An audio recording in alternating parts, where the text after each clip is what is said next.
the government goes in sometimes and embeds their messaging or narratives, or they rewrite some scripts within screenplay writing, whether it be the BBC, Channel 4, ITV. So what I decided to do, because I enjoy a good freedom of information request, I ping off so many, I thought, well, this is an opportunity not just to sit around and be skeptical or to just say, well, it must be true. I want to find out. So I put in an information request to the Department of Culture, Media and Sport to find out whether the government has been doing that, whether it be about COVID messaging or vaccines or, public health. And the government delayed it after 20 working days and said, we do have the information, but if we release this, it might prejudice public opinion and it might undermine institutions, essentially.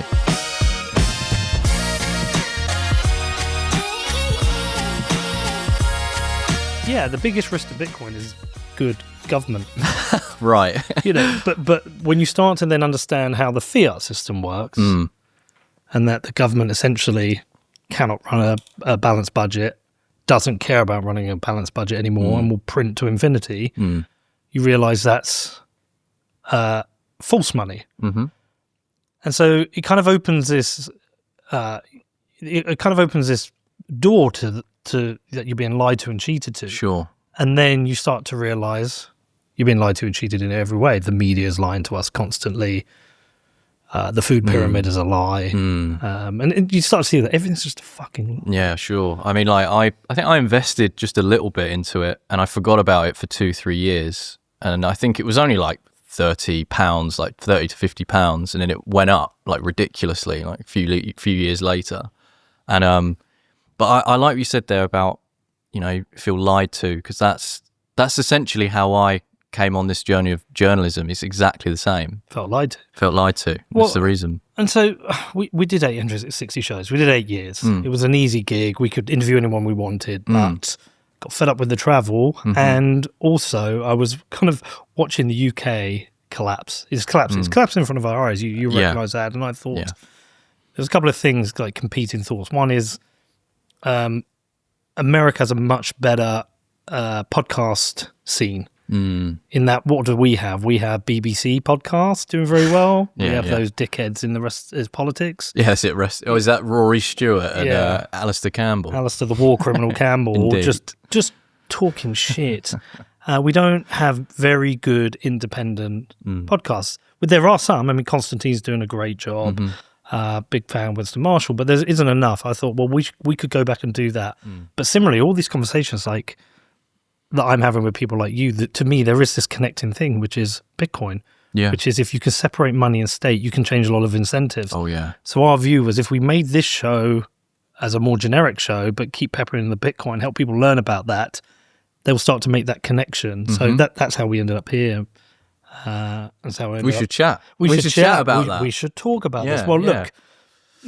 So when Joe sent, so I was aware of you, but I'm not too aware where you work. When Joe sent me your tweet and he said, "Check this out," I was shocked. Yeah. But then not surprised. Right. Yeah. But then shocked again. I was like, for fuck. Look, there's always something new. Yeah. That shouldn't be the case. That you're like, how is this even real? And people are probably listening going, well, tell us, what is he talking about? Give a background to this media complex, government media complex that you've uncovered. Yeah, so a mutual of mine and Joe's, who passed it on, were having a phone call one day and we were talking about all sorts of things, and I take the mick out of him for this because he watches EastEnders and I'm not a TV guy. I don't watch any of that. I might watch The Chase if it's on and I'm walking through the house or whatever. That's as far as it goes. But we were talking about it. I said, why do you watch that nonsense? And, talking. And he said, do you know what's really bizarre? A character during a particular storyline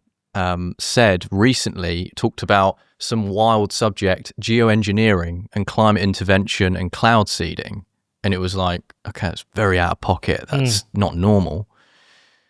And I said, you do realise that the government goes in sometimes and embeds their messaging or narratives, or they rewrite some scripts within screenplay writing, whether it be the BBC, Channel 4, ITV.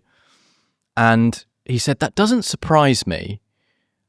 And I went to find an article about it, and I couldn't find anything. And I thought, but hang on a minute, I have read this somewhere. So what I decided to do, because I enjoy a good freedom of information request, I ping off so many, I thought, well, this is an opportunity not just to sit around and be skeptical or to just say, well, it must be true. I want to find out. So I put in an information request to the Department of Culture, Media and Sport to find out whether the government has been doing that, whether it be about COVID messaging or vaccines or, public health messaging, climate change, anti-migration narratives to try and, get people to view that as like a really villainous, nefarious thing when it's the most talked about subject, immigration across the country, extremist views or narratives. And the government delayed it after 20 working days and said, we do have the information, but if we release this, it might prejudice public opinion and it might undermine institutions, essentially. And it was like, yeah, good. So let's see it. And I thought, they're not going to send me that. So I did a segment on GB News with Bev Turner where we briefly spoke about it. And I said, I'm not expecting anything really to come back from this. There's no way. They sent me 4 documents, heavily redacted, and it showed correspondence between the government talking to people like the CEOs of ITV, the BBC, Channel 4, ITN, Global, Wireless, all sorts, saying things like, let's test adding in storylines evolving around like vaccine messaging. And this was as early as like 2020, which was bizarre. And also climate change was a lot. What departments? The Department of Culture, Media and Sport. Okay. So that's the department that looks over, obviously, your media, and, everything that basically goes on your TV, essentially. Or they look into that. And I'm reading these documents going, okay, this is massive. Yeah. And I actually didn't know what to do at first. This was on the 11th of June, so very recent. And I thought, okay, well, I need to show friends this to start with, just to make sure that I'm not going mental. I ran it through AI just to make sure, because I quite enjoy doing that, even though I'm a bit skeptical. And extracted it, made a video, put it out. It done very, very well.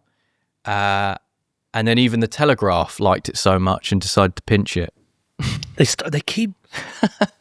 Charlotte Gill's had a lot of her stuff stolen as well recently. I texted her as soon as it happened, and because they ran a story of hers the next day after, and it was the same journalist who stole mine. It's just insane. Oh yeah, there it is. Yeah, got a bit of deja vu about this article. It's like, this is Charlotte Gill. I think it may be because since 2023, I've been raising the roof on the Europe the gay porn bill, 1945 to 2000. Insane. That other themes in this article. So that's the one. What's the article? The article they stole from you. Let's give you the credit.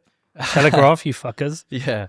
So, so the one that they did was the vaccine messaging in EastEnders or something. It was like some headline, but that's the one.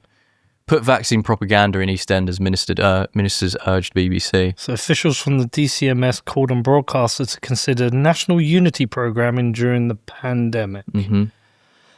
So, if you'd have told me that during the pandemic, sure, where I do, even though we've seen, and I got a lot wrong in the pandemic myself, I believe stuff that I shouldn't have believed. But if you'd have said to me that the government was talking to the BBC about helping us get some wider messaging out, I wouldn't have been so surprised. Mm-hmm. If you tell me it's wider than the pandemic, it is just general government messaging and it's happening across different broadcasters, that's where I'm like, okay, this is completely fucked up. And I want to know, hold on, how have they... So ITV is an easier one to go, what? Or Channel 4 to go, what? What is the relationship? Why would these TV networks listen to the government? Why wouldn't they be like, fuck off, we're independent, see you later? Well, I think you've answered it. I don't think they are independent. And I think that's the issue that and the big concern that people are kind of pointing out is there is no independent oversight really within the media of this country, or the mainstream media, if we're to be specific. Why do you think it's so difficult for even government ministers to push through the removal of the TV license? That's very difficult to do. That's something worth thinking about. But yeah, this has been happening for decades, and I didn't realise this. But this is only a short snippet, because when I asked for that request, it was between just certain dates. Okay. So I have to now, if I wanted to, and I feel like I should now, is to start going back and seeing more before 2020. Yeah, when did this start? When did this begin? Exactly. You're making the Soviets blush a bit. Well, again, look, I wouldn't have been surprised if the government were working on some anti-smoking campaign. Sure. And reached out to the BBC and said, look, we're working on an anti-smoking campaign. We think it's good for the country. We think people shouldn't smoke. We think it'd be a good idea if maybe people weren't smoking in EastEnders. And also, if the government were public about this, it wouldn't be the worst thing in the world. That's the problem. But this feels like nudge units. Yes, exactly. That's exactly it. We had the guy on from the nudge unit. Right. How was that? I haven't seen that. Apologies. No, it's fine. The weird thing about the nudge unit stuff is that once I understood what the nudge unit did, I now see it. I see it working in life. I'll give you a great example. We got a football. I don't know if you know, we own a football club. Yeah. We have to offer pensions to players now if they earn over a certain amount, because the government is obviously very scared that people aren't taking out pensions, and a lot of people are going to get to kind of retirement ages and then just not going to have a private pension. They're going to rely on the public pension, and that's not going to be enough. So they're trying to get people to have pensions. And so rather than just go out to our players and our staff and say, hey, would you like a pension? They say yes or no.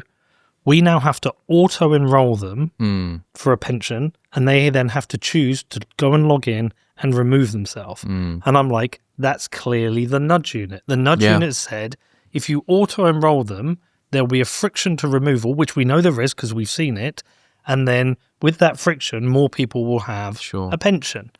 Now, I can understand the logic of trying to do it, but it creates a pressure on us, and it's giving something people didn't specifically ask for.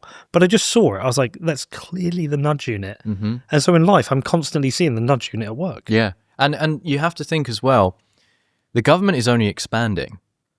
And it's been expanding radically for the past 10, 15, 20 years. Yes. Very slowly.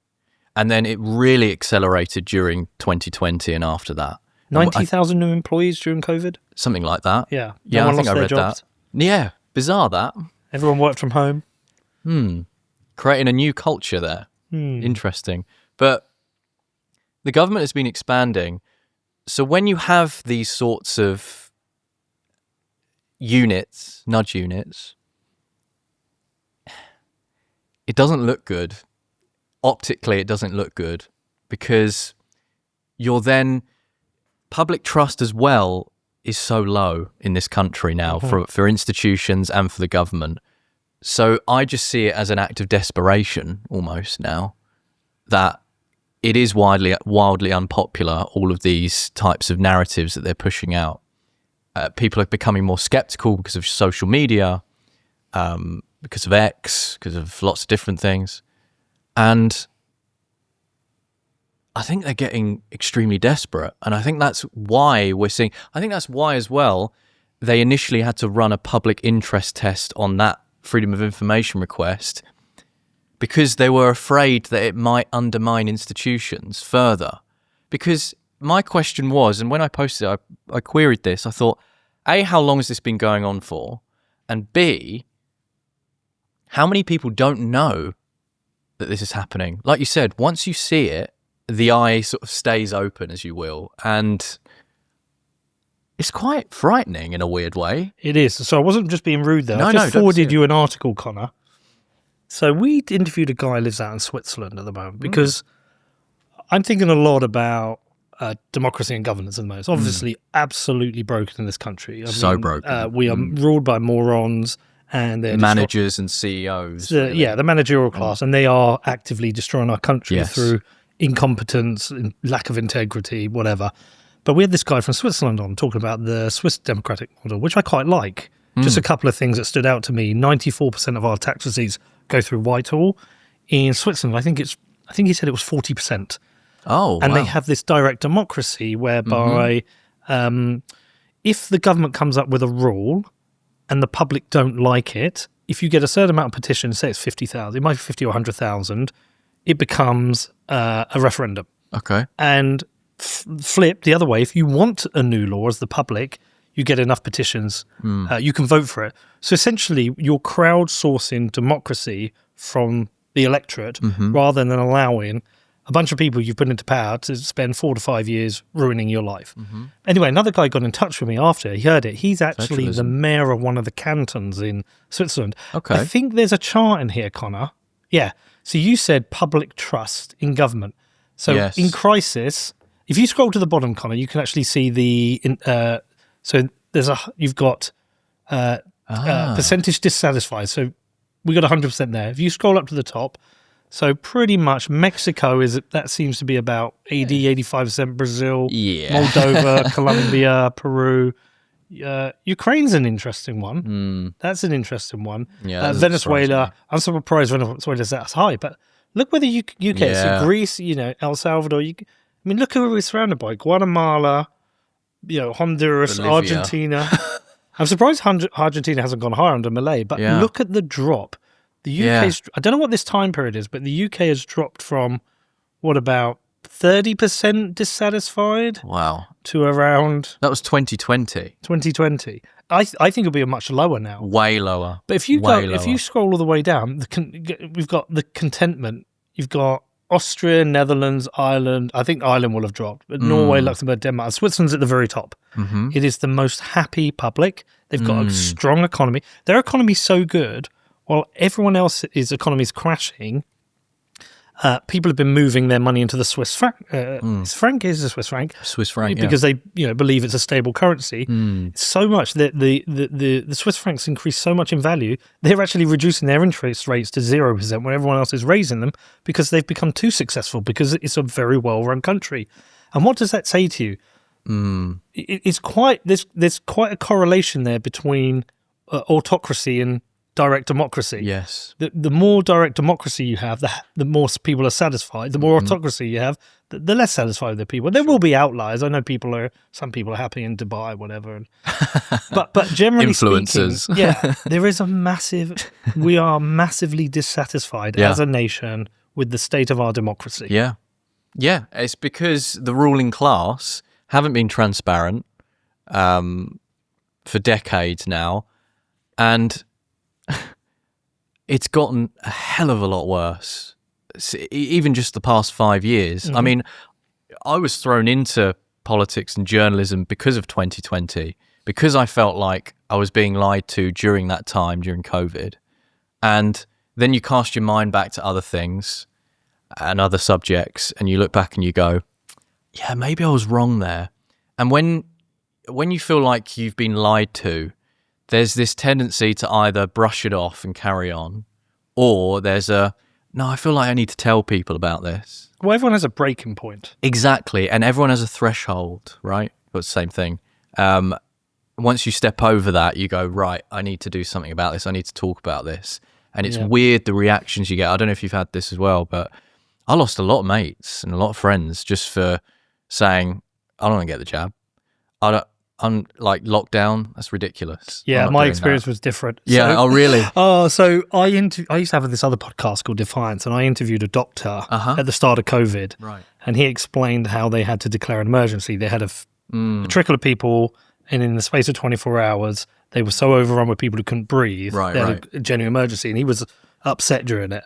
And so when I first heard about the lockdowns, I was like, yeah, fucking bring on it. This makes total sense.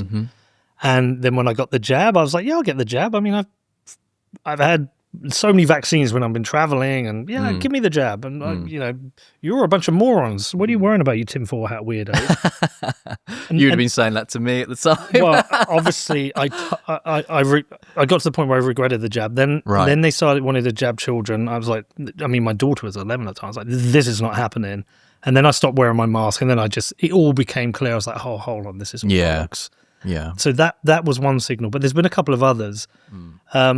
The food pyramid one was a big one for me. Oh, yeah, that's a big one. Seed oils and stuff. Well, seed oils, but also, really, you should be having these sugary-filled carbs for breakfast, not these eggs. Yeah, not these eggs, Not these eggs. They're going to give you a heart attack, actually, if you those eat eggs. nutritional eggs you shouldn't be having. You should be having all the... And then you look in the documentaries and you go to the background and you realise that in America they were producing too much of the sugar, and it's like, where do we put this? It's put in fucking everything. They're using this strange bit of oil that they use for lubricants for industrial engines and things like that, and they're putting that in your food, and you're like, but I fancy that. So I did the Spectator wrote an article about Bitcoin, and it was nonsense. Right. So I wrote to them and said, look, this is absolute nonsense, and they said, okay, come back and you can write something, and I did. And they published it. A couple of minor editorials. I don't know if you've ever done any mainstream work, but sometimes they want to just change a few things. But it was nothing that changed the arguments. It was just clarified things. That was great. Okay. I then did an interview with the FT on their podcast about Bitcoin. It was their second biggest show of the year. Not because of me. It's just people who are interested in Bitcoin. They then said, do you want to have a column in the FT? I was like, great. That's so I wrote this whole article about going out to El Salvador, why they made Bitcoin legal tender. They edited it so much, they watered it down so much that my arguments changed. I went, look, this isn't my thing anymore. And they said, it's this or nothing. I was like, right, well, I'm not publishing it. And I came to realize that the mainstream media, they're just people who actually, when they write an article, whatever perspective they see, it could be wrong. And so we could be being just broadcast propaganda and shit. And so I realized, and then in doing this podcast, you speak to so many people who do deep research. People like you have gone out there and done the actual work. You just realise that everything is fucking broken. Yeah, I know. Everything is broken. I know. Every single direction we're being lied to. We're being lied to, stolen from, and kind of mothered. Like it's nanny state. Yeah. And then you look at the Labour government. You look at Rachel Reeves. I have this small amount of sympathy for her because obviously everyone's ambitious. She's been offered a great job. But she's lied on a CV. Well, yeah. But she's actually just fucking stupid. Right. Yeah. She puts together a budget where everyone said, well, let's go back a step. They said they're not going to raise taxes. They raised taxes, so they lied. But she puts together a budget where everyone's saying to her, if you do this, this is going to be terrible and crash the economy. She goes through with her budget. 270,000 jobs have been lost. Yeah, the growth forecast has been cut. They had the gumption to go after Liz Truss. They had the gumption considering. Well, look, we've had Liz here. Cool. Yeah, I'm a fan of Liz. In that I like politicians who say don't trust the government. Yeah, absolutely. I like politicians who say there is a deep state. We need to talk about it. Give them as little power as possible. I asked her about Bitcoin. She said, the reason I like Bitcoin is because it restricts the role of government. I'm like, that's the kind of politician I like. Yeah. She saw the problem coming. I think she would probably say I dealt with it in the wrong way. She's probably so alarmed she tried to deal with it so quickly in the mini budget she got it wrong, and because of these LDIs the economy crashed. But the way this is still held against her and the way people speak about her in Parliament, using her as a kind of like joke to mock, I think it's so far wrong because she's been proven right. The humble bee, a keystone species crucial to the survival of Earth's inhabitants. Here's how things would look if bees vanished. And here's how they'd look if humans vanished. But imagine if instead we became a keystone species by doing things the right way, by taking responsibility for our actions and becoming the solution. Iron mines the world's most responsible currency the right way. because the future depends on it.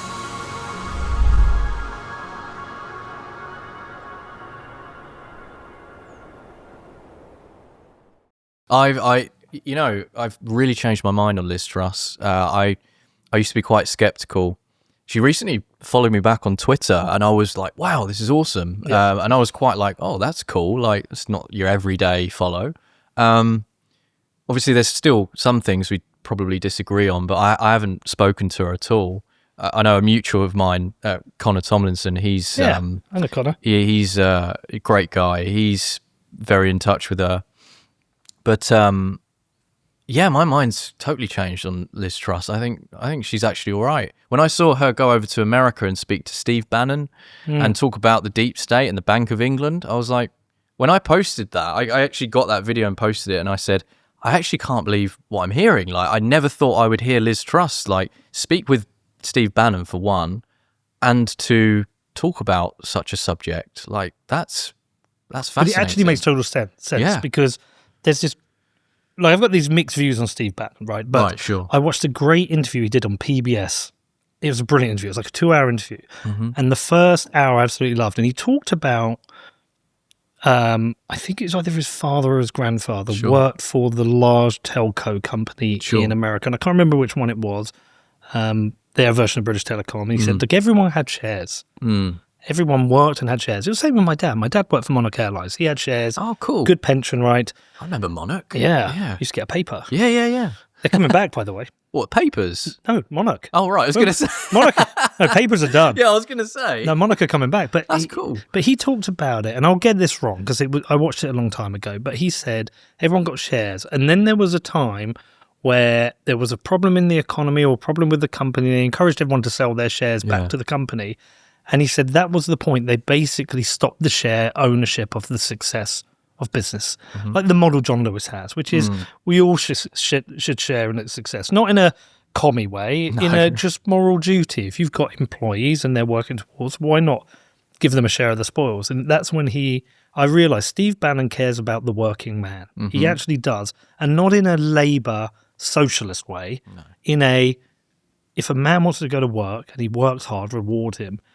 Unfortunately, we had the second half of the interview is where he covered Trump and he was talking, and he did the whole stunt where they brought out all the women who accused Clinton of sexual misconduct in the front row of the debate, which is, to me, that's crass politics. Right. As someone who can be crass themselves, I'm probably a hypocrite, but when I understood that about Steve Bannon, and then when I understand Liz, I can see how they get on, because actually I think they've both got this recognition that the state itself can become particularly evil. It needs restricting its power, and you've got to care about the working people. Yes, and we had 14 years of Tory rule, right?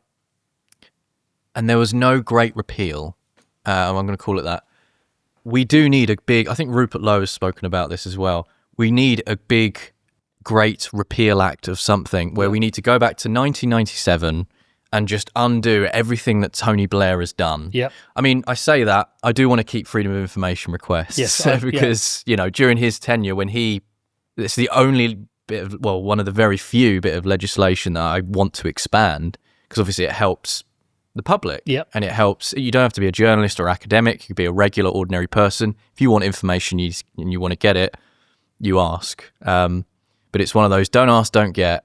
And maybe if you do ask, we'll stonewall you. But Tony Blair called it his biggest regret in policy making.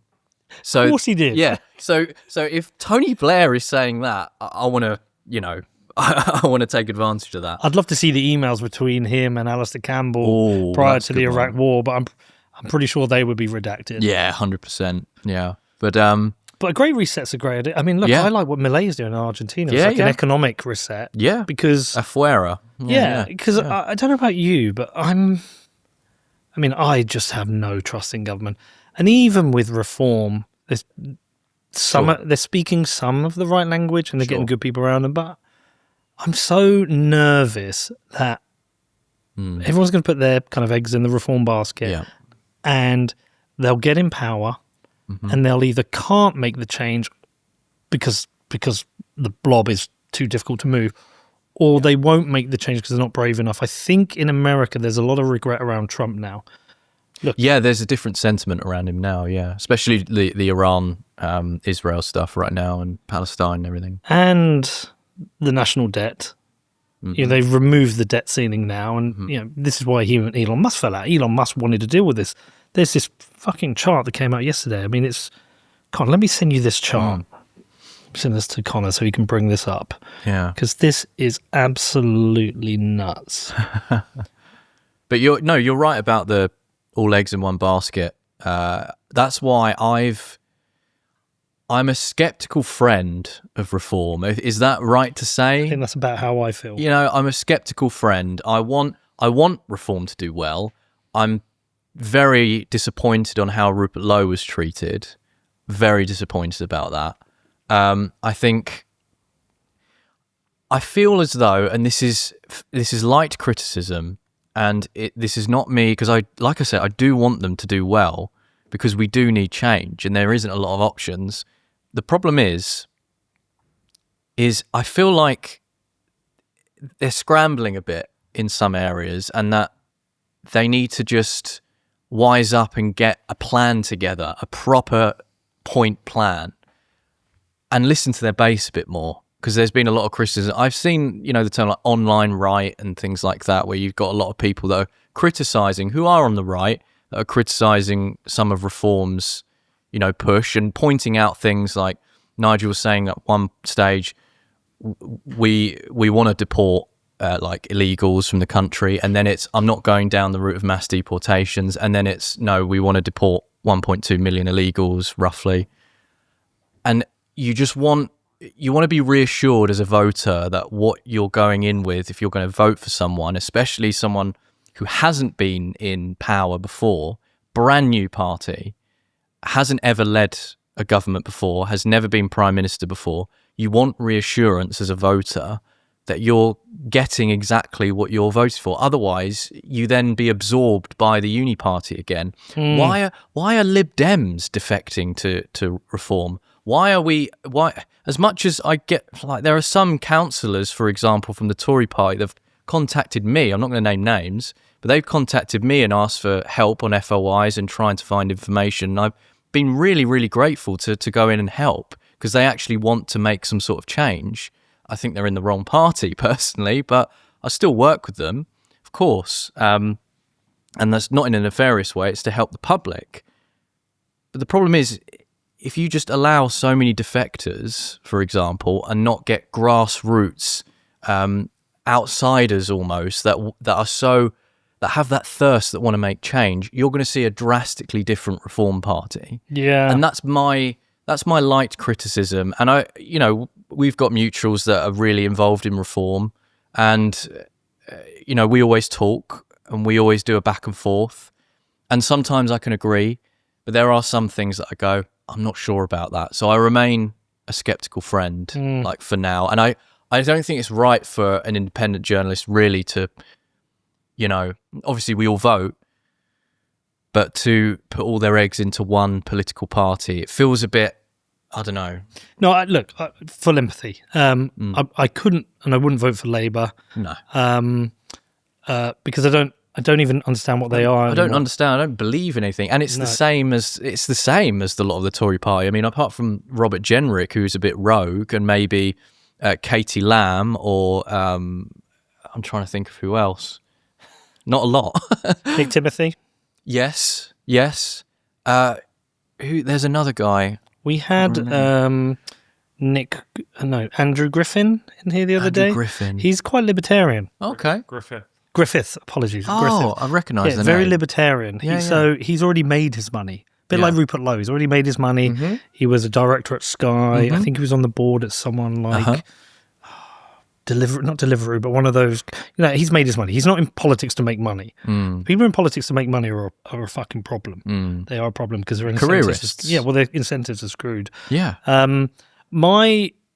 My recent step back from reform, something I would say to Nigel if he was here, was I think one of the biggest problems with government is the size of government. Yeah. I think government should be as small as possible, but maintain law and order and certain things, right? But as small as possible. we should have the smallest welfare state possible. We should, well, anyway, so that's a bunch of things. But recently when they said they would restore the winter fuel allowance and discussing the 2-child cap benefit, it looked like they were trying to pick votes off Labour by essentially opposing whatever they've said. I don't believe everyone in the country who's retired should have, of a certain age, should have the winter fuel allowance. Right. I think it should be kind of quite strictly means tested. But ultimately, I think we need to move to a state. We need to move to our country where people don't rely on the state. And yes, that's how old people having a good enough pension and good enough retirement that they don't have to rely on the state. All these things. And I just feel like they're trying to get everyone's votes. But Reform were already on the march. They're already polling high. And I think what I liked about them is they were offering something new and different. Yes. And different people, like Zia's different, Rupert's different, Nigel's different, a bit more honesty. But I feel they're veering into just being more of the same, which is, here are all these promises, which they probably can't deliver on all of them, and are taking us towards just still being a bloated state. Yeah. And I think their job is to massively reduce the size of the state. Stick the flag in the sand and let people move to your position. Yes. That's how I view it. Nigel's very good at... when the Overton window shifts, he's always within it, and has spoken about things before. We shifted the window. Yeah, exactly, and he's very good at it. But he's also very good at staying within it. There are some things that you just have to say, put the flag in the sand. You're coming to our position. If it's inverted, in my view, and like I said, just like criticism. If you have a plan and you're transparent with that plan and you give details of this plan so each voter knows what it is that they are voting for, and you're not trying to court the other side or court the opposition, you don't need to. You wouldn't need to do that. You talked about losing friends. I would say 2 to 3 years ago, you couldn't say you were a Reform voter. Probably not. Or even considering it because you would be a racist, a bigot. Yeah, maybe. Or you're a Brexiteer and you believe lies, whatever it is. Yeah. I mean, we had the conversation on a train this morning in public. It was me, my son, Ugandan descendant Muslim, and the other guy next to us. We thought he was maybe like Hindu or something, who wasn't even part of our conversation. Yeah, we were all talking publicly about Reform and what they're talking about. Yeah, anyone could hear us. He was nodding along. It's the Overton window on them has shifted, but they've created this hope. I did see a few looks. Did you? Well, there will be a few commies on the train, Connor. Yeah. It's London. There's a lot of communists. Yeah, there'll be a few commies on the train. Yeah, if we'd have got to Islington, I would have shut my mouth. That's very true. Yeah, but I've also got people coming to me now because they're seeing my interviews come out. I put up on Facebook and Twitter. They're seeing that I've had Richard Tice, that Ben Habib previously in the party, Rupert Lowe, Zia, and they're like, B, why are you voting for Reform? I'm saying I'm not voting for Reform, but like, why are you considering them? And I'm saying, listen to what they say, not what people say about them. Zia Youssef was on Question Time the other week. I think he crushed it. I think because of what he said. But the audience are not thinking about what he's saying. They're thinking about what they think the party represents. Right. You've got to listen to what they say. Yeah, sure. I think we have to remember as well, the Westminster bubble are becoming a minority now. In London, you watch Question Time, you watch all these shows, and you analyse what they're talking about, and you analyse the audience especially. I mean, not to go full conspiratorial, Charlotte's been doing great work, Charlotte Gill as well, noticing particular plants within the audience. I don't know if you've noticed it. It's like, pink jumper, blue jumper, guy in the green, and everyone's all coordinating from that particular Westminster bubble, whether it be the global bubble or LBC or all of them lot. There seems to be a strange sort of, I don't know, kind of like the nudge units, really. Yeah, but in like, I don't know what happens behind the scenes, but I actually think, in fairness, I think Fiona Bruce does a brilliant job on that show. I don't watch it just to see the answer, to try and get the answers I want. I want it to get a sense of where the BBC is at, a sense of where the nation is at. And they can't put 200 plants in a room. No, but and in her, they can't. On the recent show with Zia, she said, look, this is a constituency which is, I think it had voted in a reform, or there's a big shift for reform. She said, put your hand up in the order to reform. Tell me why you're voting for reform.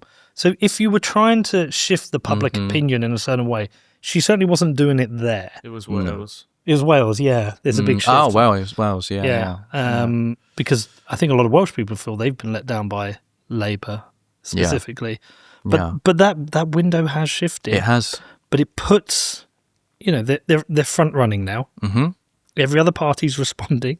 Labour are becoming quite right wing on certain topics, which is hilarious. Oh, what, the Island of Strangers comment, for example? Yeah, but also look, we listened to the spending review the other day, and I don't trust anything they say, but just talking about nuclear reactors and talking about small modular reactors, I thought that was interesting that they were even approaching that. Yeah, that is interesting. Yeah. And everyone's responding to reform. And this is what politics should be.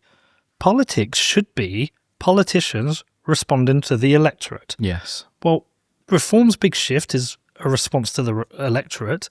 Labour and Conservative shift is a response to reform. Yeah. But it's hopefully dragging the government into the direction that we want to get what we want as a voter. We hope. Yeah, that's the thing. We have to ride on a we hope. And like I said, I do think all the voter wants is consistency, for one. That's a big thing, because the public have been let down by it's the uni party, obviously, for decades now.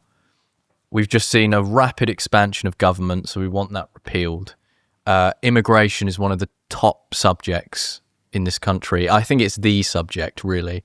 The public, it's not a fringe idea now to want mass deportations of illegals, for example, in the country. That's not a fringe view anymore. The Overton window has shifted on that. Even with like the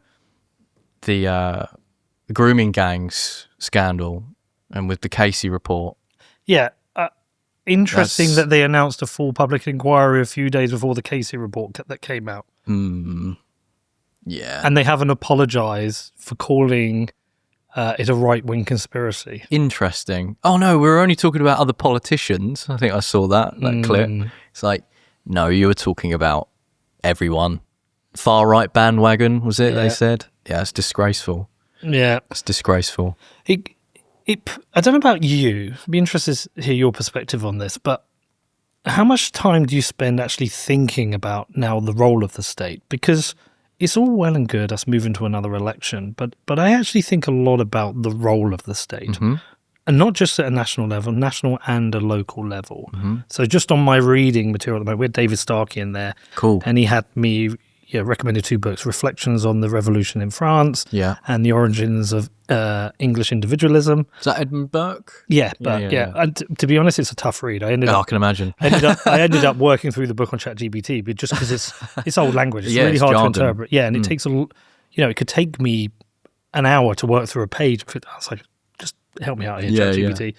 But from that, my reading's kind of expanded, and I'm reading a book on new localism, which is a really fascinating book. I've read Schellenberger's San Francisco. Oh, he's quality. About drug issues and how progressives destroy cities. Yeah. I've got this vast kind of reading list at the moment. And I've got another one for you. Go on, shoot. James Burnham's The Managerial Revolution. Oh. 1942, I believe. So that sums it all up. That. Oh, mate, get that one. What the Managerial Revolution, James Burnham. It's in my James Burnham, yeah. So this is my Audible. Nice. Our Accidental Universe at the moment. I tend to do a few at the same time. The New Localism. Yeah. How I Found Freedom in an Unfree World. Economics in One Lesson. If you haven't read that, Henry Hazlitt is an incredible book. Okay. How Countries Go Broke, the Ray Dalio book. Okay. I don't know if you know, but Ray Dalio is essentially moving all his wealth out to Asia. Okay. Because America's going broke. We'll bring out the chart in a second. And then the Managerial Revolution. They're my kind of 6 books I'm working through at the moment.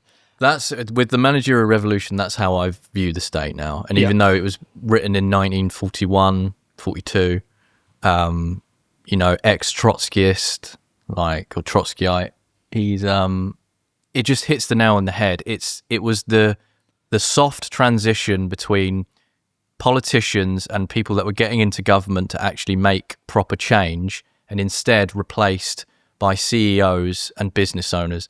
A lot of the freedom of information requests I've done is all to do with meetings. I've tried to get information and memos on Bill Gates meeting with Keir Starmer just before the budget 2024. Stonewalled. Took 7 months to even get an answer because they had to run so many public interest tests, internal reviews, stonewalling. And then you've got Larry Fink of BlackRock, the biggest private firm company in the entire world, corporation that's very involved with ESG, DEI. He invented ESG, didn't he? Essentially, yeah. Yeah. And massively skeptical. Tried to get, and I've had to do a new request the other day because I had another meeting very recently, all stonewalled under policy formulation. They stonewalled it because of commercial interests, and if releasing this might affect policy formulation. These are unelected people. They're foreigners in this country. They are unelected, yet they have a hand in shaping policy of the United Kingdom. So the managerial revolution actually, it's not a theory, I don't think at all. It's the complete transition of power now towards these entities, and the activist class within the civil service, with the judges as well. That's a big part. So I highly recommend the book. It's very good. I had I'm so bad with names. I forget everyone's name. What was is it Laura Commit? No, that's the manager. It's about the 4th or 5th episode we did on the podcast of the new one. She's got a great blog. She'd been doing the research, and she was saying basically, in this country, you cannot now build a big, successful corporation without a direct relationship with the government. It's just impossible. And to me, Silky Carla. No, after Silky. Makes sense. Isabella Kaminska. Sorry. Okay. She's fucking brilliant. She's Yeah. brilliant. Okay. But it totally makes sense in that I actually think what we've delivered is backdoor socialism. Yeah. In the socialist world where the government owns the means of production. Stakeholder communism. Yeah. What it is, in that government used to own the means. Right, government in a communist or socialist society owns the means of production. Mm-hmm. Well, if they started taking control of companies they are actually, they do want to nationalise the waters and the trains again. But but if they do, it becomes a bit obvious. If they start owning large parts of UK companies, it's a bit, we're going a bit China. Well, if you can't do that, just do it via the back door. Mm-hmm. Just have control over the banking system. Can your company have a bank account? What are the rules and regulations? How do we keep you on side? How do we make you do what we want? It's interesting you mentioned that. Obviously, nationalisation of things, I'm kind of 50-50 with that, if I'm totally honest with you.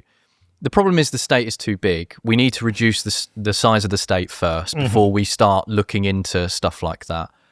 However, so I've been investigating about the water supply in this country. I've FOI'd, I don't know how many water companies, like 20, nearly every single one in the UK, nearly. And to try and find out about contaminants within the supply, whether it be PFAS or forever chemicals. They just came out with a report this week, didn't they? There's one that's in every waterway that takes thousands of years to break down. Yeah, I've got some of the data and I'm still sieving through it. It's a long slog because like I said, nearly every water company, and most of them have sent it, and it's crazy. Some of the readings are insane. Lead as well, which I thought was, an old timer thing. Yeah, it's just insane. Scroll up to the top corner. What's the headline? Revealed drinking water sources in England polluted with forever chemicals. Yeah, insane. And so I was looking at that, and the nationalisation.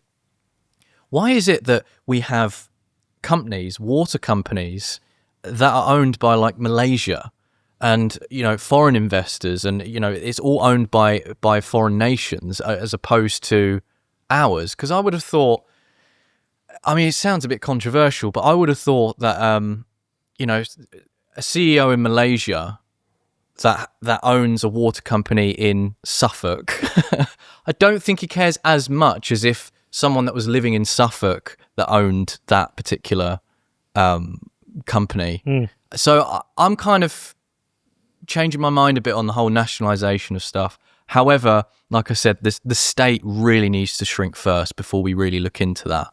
But I'm not necessarily opposed to it, Okay.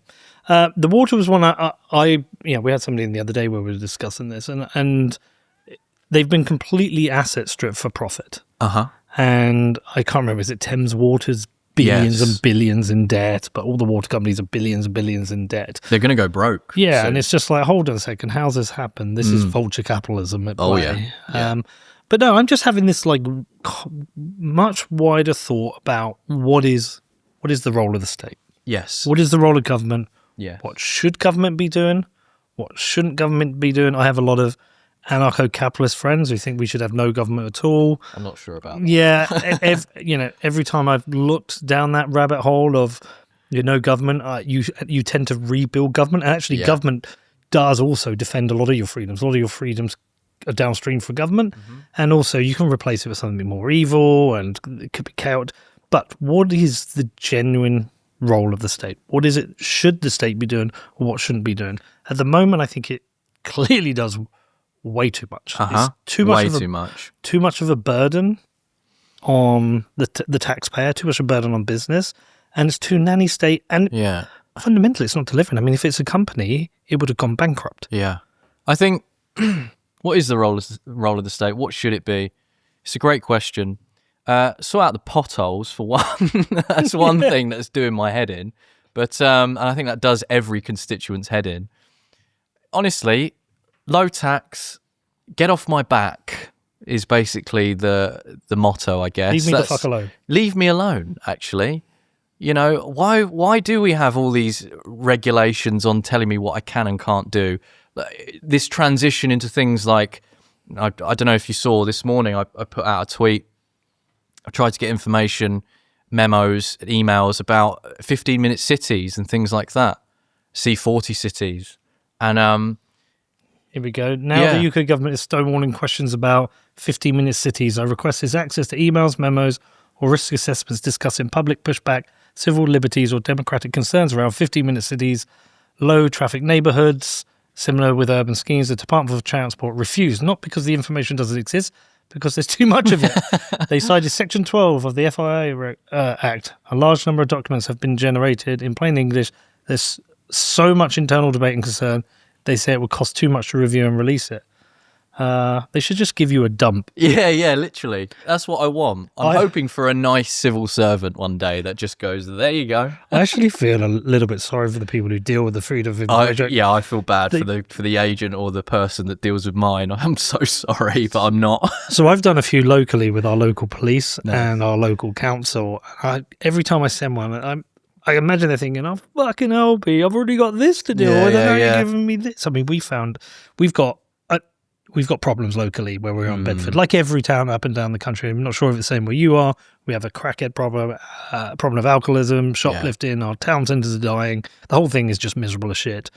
And I became very aware that something like 71% of the budget goes into social housing or social care. But we also started looking at social housing. So we just did an FOIA request, and over 3 years, 22 to 23. There was 7.5 million on housing, vulnerable people. A year later, it had gone up to over 10 million, and then 12.8, and then last year it hit 18 million. Wow! And so that's what 120% jump in 2 years, and that's more than 10% of the council budget, I think, now on that housing 900 people. That's insane. At an average of something like £22,000 a person, if my math is correct. I got it wrong the other day. It's 20 grand a person. 20 grand a person. But I know where these people are being housed, and you would not pay 20 grand a year to be housed there because it's essentially a HMO, which also, and basically it's taken me this other place where I've realised government has become a system of grifting. Yeah. It's really easy to get money out of government. And fair play to Reform as well for setting up like Doge units. Yeah. People just going in and just doing it for free.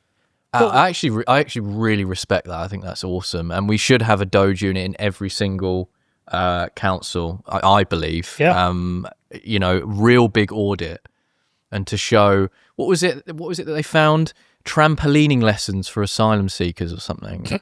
They were spending millions or like hundreds of thousands of pounds on little things like that. And you're like, what are you doing? So on this podcast, you are definitely hearing me talk about Bitcoin a lot. Well, why? We live in a really strange time with governments driving inflation with their reckless spending and endless money printing. There is a way out of this. There is a way to protect your money, and that is by stacking Bitcoin. I've made loads of shows about Bitcoin. You can go and research this. You can go and read the books. But the truth is, it is the hardest money ever created.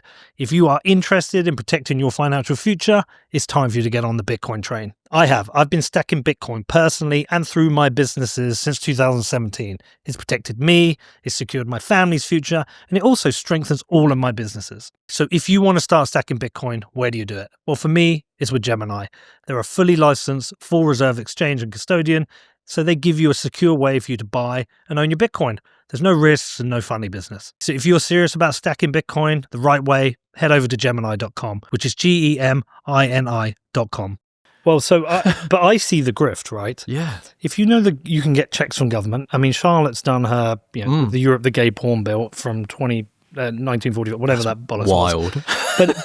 But some things, you can see the incentives and the legitimacy behind it. If you're a property developer, you can go and buy some old property that needs redeveloping and possibly an old, significantly large home. Yeah. You can convert that into 18 flats with a shared kitchen, shared bathroom, and you can go and rent all those to the government. The government usually, especially local government, last minute pressure dealing with things. Oh, we'll take that. Oh, it's 20 grand a room. Okay, we'll take that. The market rate's probably half that, but they'll just pay it. It's like, okay, there's an incentive now to build more HMOs. Sure. We met this guy who provides security. He's providing 24-hour security at one of these HMOs for £20,000 a month. And you start to realise you can get these checks written. So the incentives are now there for everyone to grift the system. The mobility scheme, grift the system. And in every single direction it's happening. And it's just... It's insane, fuck man. those, Lewis. Honestly, and I go mental. I literally go mental when every time a stonewalling happens, I'm like... Right, got a post. But, other than that, I do get very frustrated when I see, cost limit, policy formulation, this section, that section.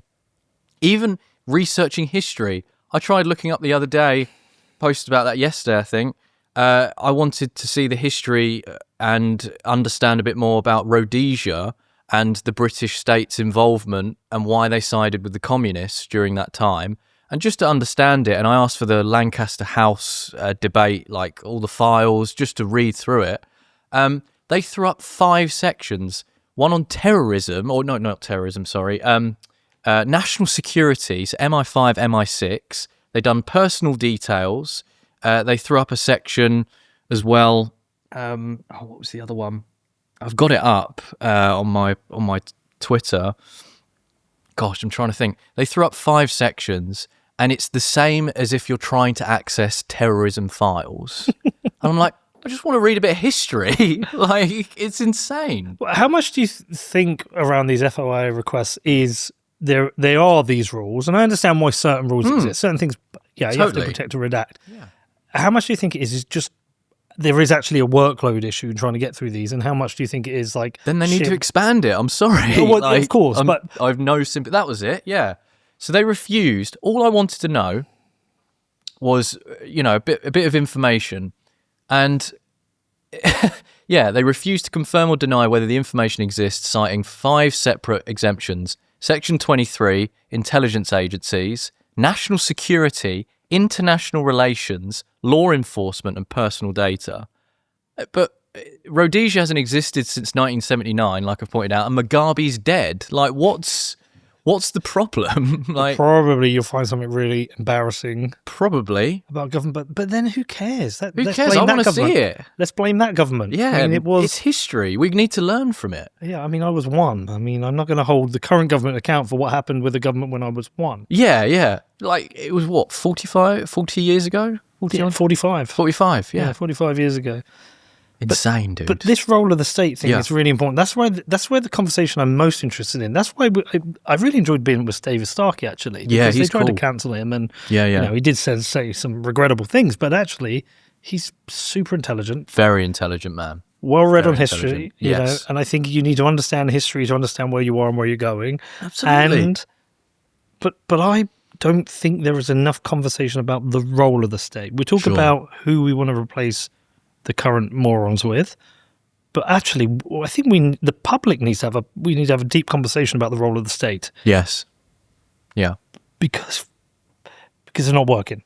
No, I totally agree. That's why my criticism earlier of reform, my slight light criticism, hopefully they don't blacklist me completely after, saying all that, is the uni party has been a massive problem for a long time.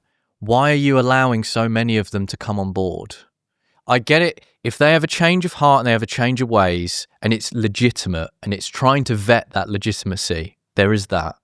But if you're just going to get any old Tom, Dick and Harry just to join the party from within inside the Westminster machine, you are essentially merging, and that's not what the public wants. So there needs to be a real step up, because it seems to me that every single person that says, I want to get into politics and I want to change the system from within, as soon as they get into the Westminster machine, they are battery farmed and churned out to become a guy in a suit who just repeats lines or goes back, writes out a script, and if someone brings something up that's uncomfortable, let's say, for instance, Sarah, who said about ban the burqa, and Keir Starmer went, oh, well, and then just went back to saying, well, they agreed, and he brought up something totally irrelevant. He didn't know how to handle it.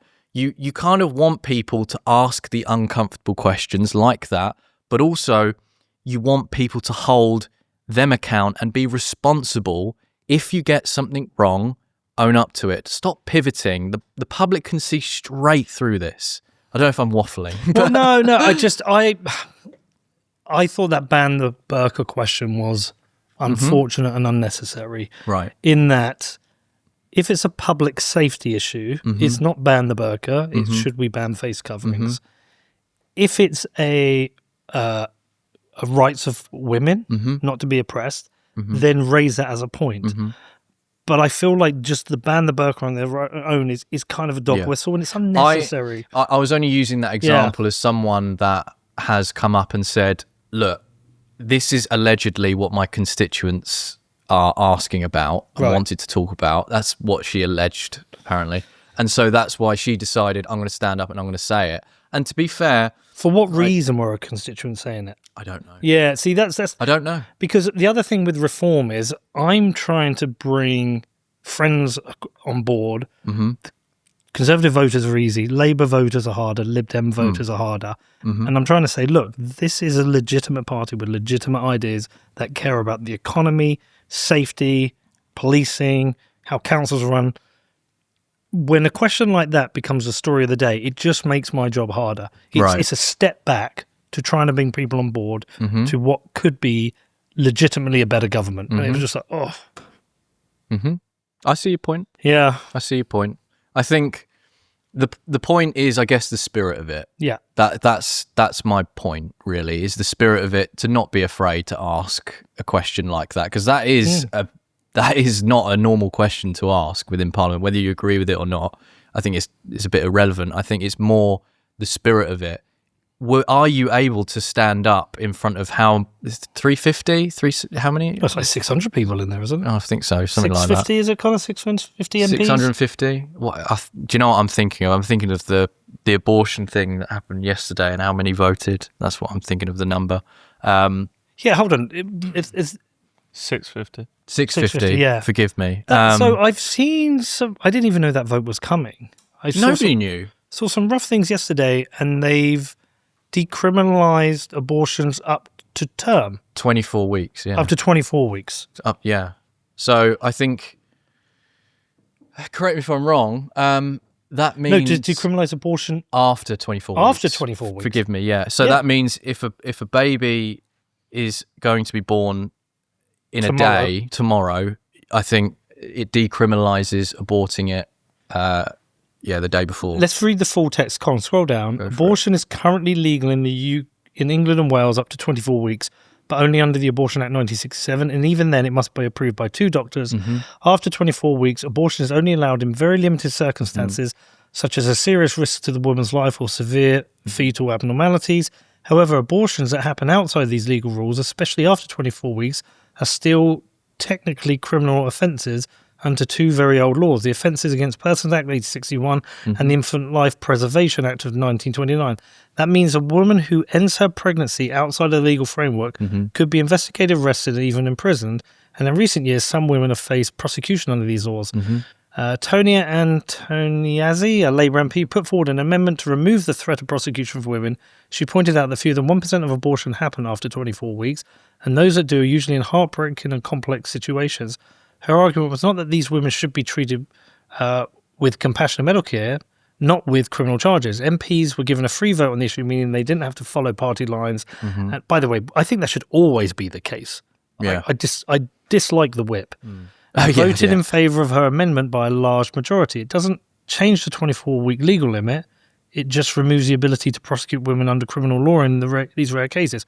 Well, it kind of does then. I mean, if it doesn't change the 24-week legal limit, why would... That doesn't make sense. Doctors and violent partners can still be prosecuted if they break the law by forcing an abortion. Okay, I see what they're saying. Right. Oh, I mean, I thought that account was supposed to be, I don't know, maybe I'm overlooking something, but maybe I thought that they were supposed to be like really down the middle. I don't know whether that's... Well, that feels kind of factual reporting. This is a tough subject, especially very tough one. 2 men discussing it without a woman present. Yeah. Well. I mean, given a vote, I would vote no. I'm personally, I'm not. I don't like abortion at all. No, neither. But I also think we've constructed a society and a culture where too many unwanted pregnancies are happening. Yeah. Legitimize lifestyle choices of abortion, which I think is really unfortunate. I mean, we're basically the only creature that aborts its... Yeah, I think we are. Yeah. But I feel like if we were going to have this, I'd rather a woman here. Yeah, at least to slap us up around to a you. bit. Yeah, and look, I'm totally anti-abortion. But, yeah, same. But same. I'm Christian, so yeah. Yeah, it's this. I don't like the whip in government. No. I want every politician to vote freely, and I want to know how they voted. Now, I'm sure there's some argument against nothing would get done if that's the case, but I'm also okay with that. Yeah. I'm also okay with it being hard to pass laws. Yeah, and the thing is, with an issue like that, not to go back to it, but as an example, I'm pretty sure that particular issue was like one of the lowest in the long list of things that was supposed to be done. And weirdly, during the same time as the assisted dying legislation coming through, very, very similar timing. So I don't know. I agree with you with that. I think sometimes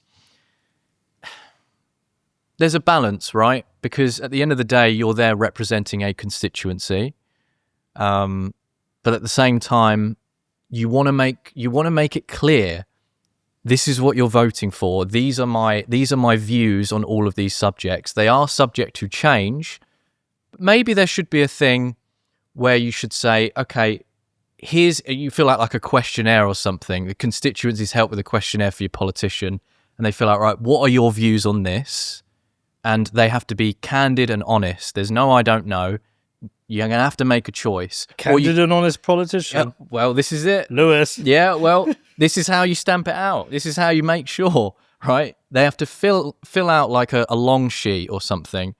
And if they're not sure, if they feel like it could be subject to change, which most views are, let's be honest, then there has to be like some sort of constituents meeting with that politician if a vote is coming up or something, and they have to, I don't know, I'm just making this up. Well, I think what you're trying to get to, I think the point you're trying to get to is to be transparent. Yeah, like Yassin Mohammed, our local MP, I haven't seen him mention this vote coming up. It's clearly a motive, an important subject.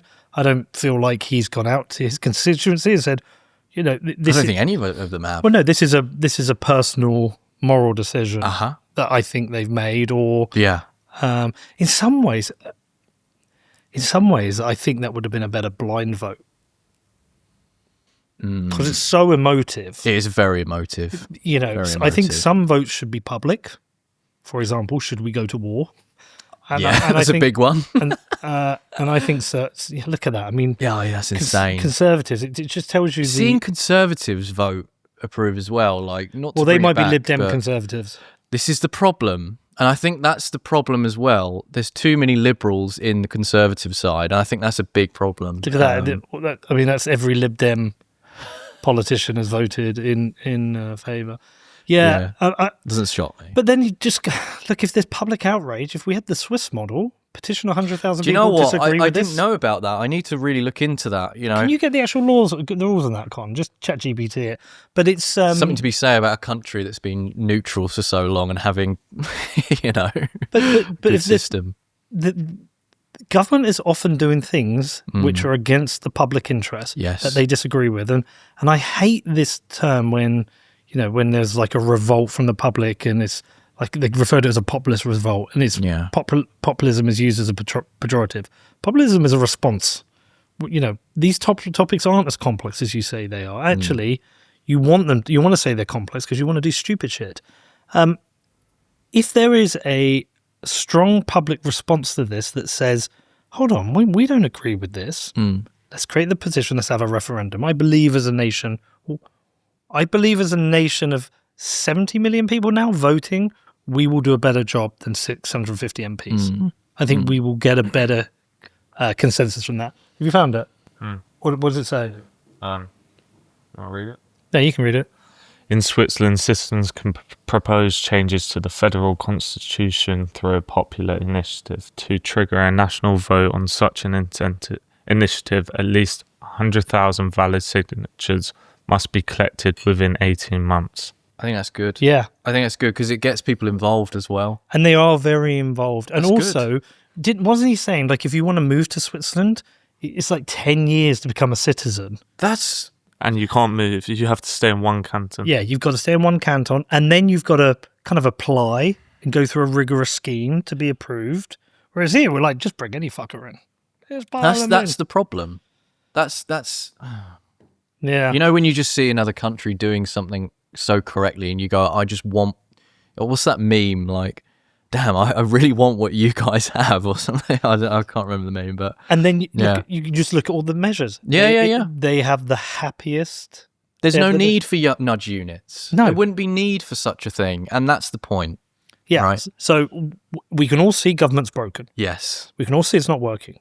Nobody's happy, yet we're not fixing the root cause. This is why I say, what is the role of the state and how should state function? I have an envy for the US federal system, and I have an envy for the Swiss model. I have an envy of direct democracy. I have an envy of all these systems because ours is so fundamentally broken. And that's why I prefer the conversation to be a wider public debate. What is the role of government, and how do we restrict the power of the government? Because it's completely fucking broken. By the way, can you bring back that chart? Because I think the debt... And it's important to note, you know, they work for us, right? I know it's so cliche. No, we work for them. Sorry. We work for them. We are serfs. What is wrong with me? I haven't had breakfast, man. I'm so sorry. But they should work for us, but we don't. We are now Sorry, serfs. It's the other way. We are serfs Forgive now. me. So this is what I find absolutely frightening. I mean, how did we arrive at the point in this country where 25% of all tax revenue just goes to paying the interest on 37 trillion in government debt? And I'm not sure how. I mean, look at that chart. It's just insane. Yeah, and the problem is this is kind of a Ponzi in that I don't know how much you know about this, but the debt rolls over. Right. So they have to refinance the debt. They refinance the debt by issuing new bonds. And if the bonds don't sell, then they have to print money to buy the bonds, so they buy their own debt. This creates the Ponzi scheme. Yeah. It's like a loop. Yes, and unless they cut spending significantly, this is what will kill a country. This is why Ray Dalio wrote the book, Why Countries Go Broke, or How Countries Go Broke. This is why he's taken his 160 billion or whatever he's made and he's moving out to Singapore. And this is why Elon Musk fell out with Trump. Right. I mean, the US national debt, so the debt ceiling set by Congress limits how much the government can borrow to fund obligations like social security, healthcare, and defense. In January 2025, it was raised to 36.1 trillion. And can you see that red line? That's the ceiling. They just keep moving this. And I don't know if you know, when they hit the ceiling, government departments can shut down.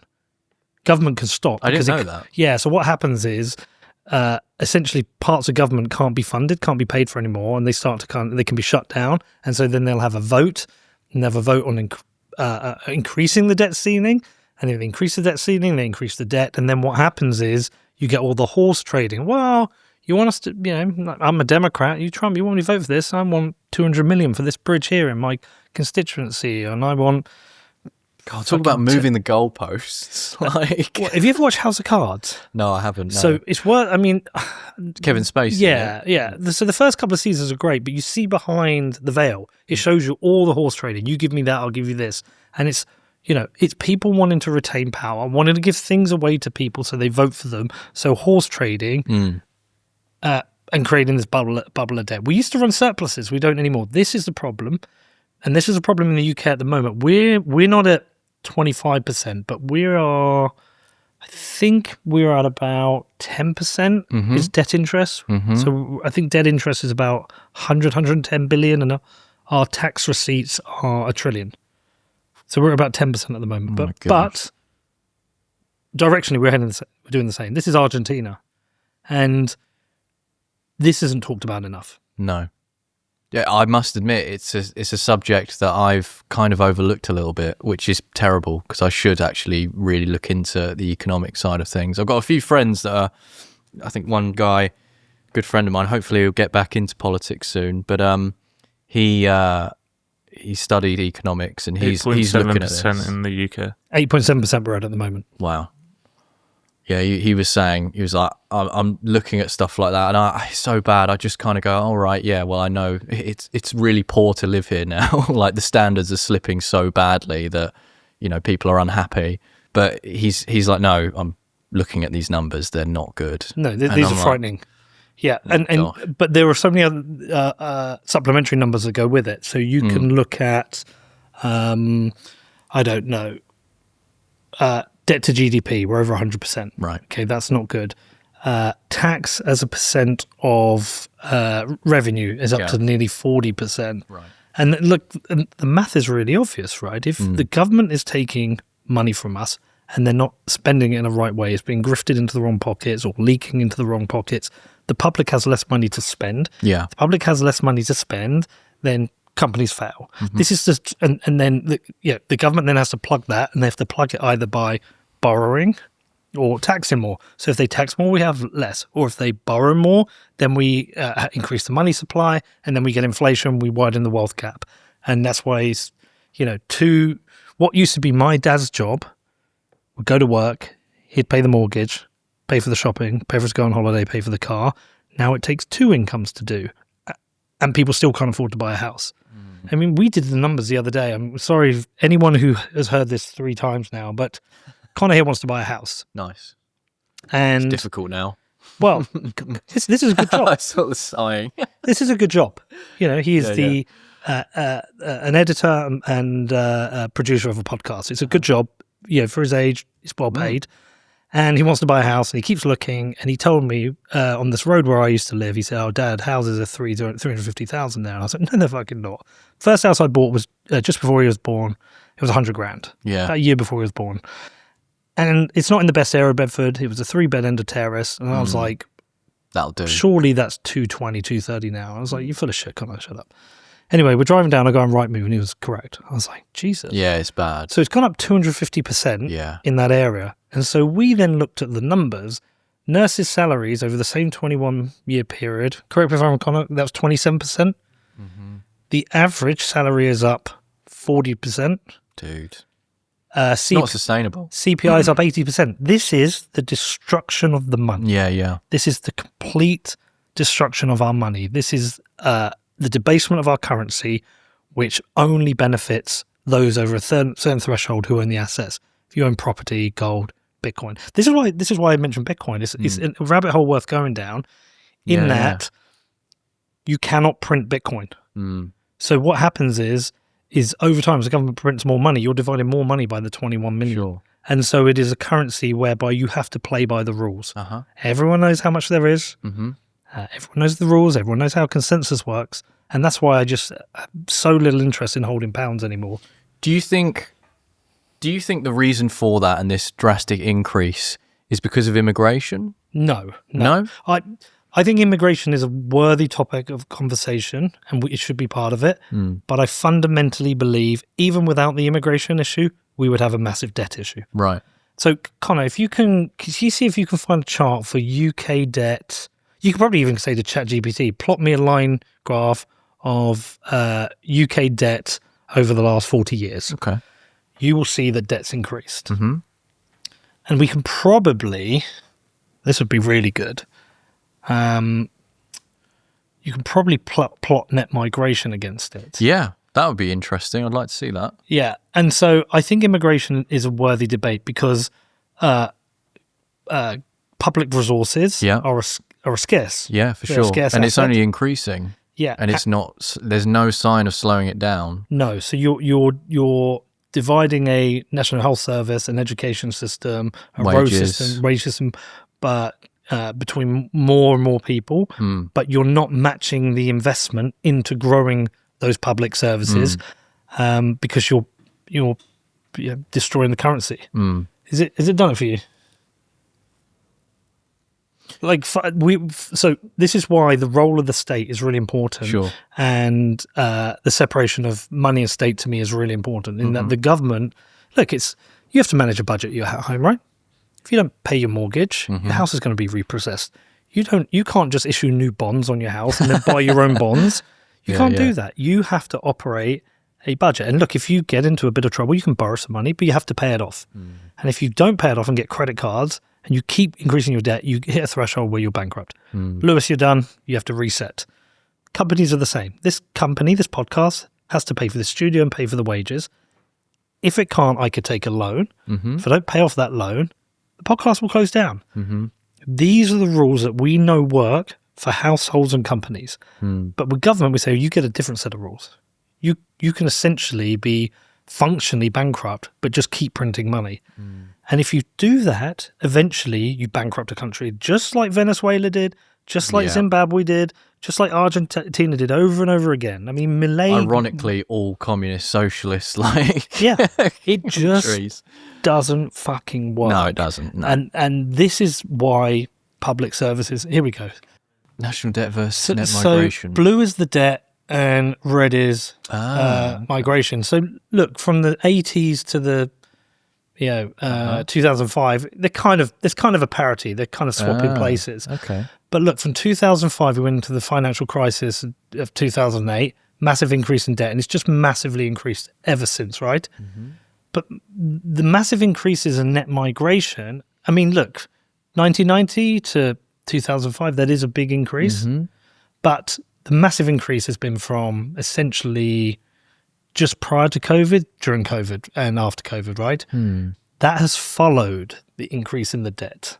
Okay, that's interesting. There's an argument to be said, and I don't know if there's logic behind this. Anyone who's an economist listening, correct me if I'm wrong, but one of the reasons to massively increase the population is because you need to increase GDP. And so there's an incentive. It's like, hold on, I've heard of that before. Yeah, let's bring more people in. I'm not sure about that though, man. I'm not, because, I mean, has it improved? I mean, its GDP has gone up, right? But what the number you want to track is GDP per capita. Okay. GDP per capita has essentially been stagnant, and if that's inflation adjusted, it's possibly even negative. I think actually, didn't we see that is an £11,000 drop? Inflation adjusted, we have seen an £11,000 drop in GDP per capita per person in this country since whatever we look. We looked previously, didn't we, Con? Was it like 2008? Where if you then look at GDP per capita in other countries like the US, it's outperformed us. Hence, their currency outperforming our currency. Hence,